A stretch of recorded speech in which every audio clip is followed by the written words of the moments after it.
پاکستان کے سابق وزیر خزانہ اسحاق ڈار نے کہا ہے کہ ملک میں شرح نمو 19 ہو گئی ہے۔ عام آدمی کی زندگی اس قدر کٹھن ہو گئی ہے کہ بنیادی ضروریات کا حصول بھی مشکل ترین ہو گیا ہے۔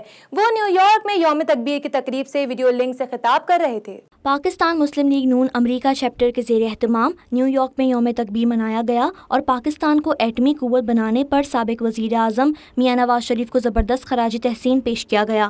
تقریب سے ویڈیو لنک کے ذریعے خطاب کرتے ہوئے سابق وزیر خزانہ اسحاق ڈار کا کہنا تھا کہ ان پر لگائے گئے تمام الزام جھوٹے اور بے بنیاد ہیں۔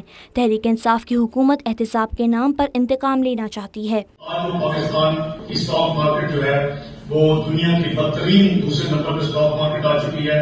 پاکستان کی کرنسی پورے ساؤتھ ایشیا میں بدترین اور ریڈوس کرنسی بن چکی ہے۔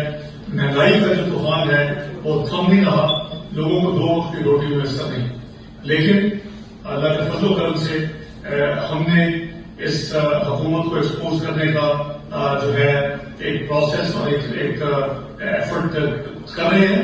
ان کے جو جھوٹ ہیں چاہے وہ فضلوں کے حوالے سے ہوں اور معاشی ترقی کے حوالے سے ہوں، دوسری چیزیں ہم وقت کے ساتھ ساتھ اس کو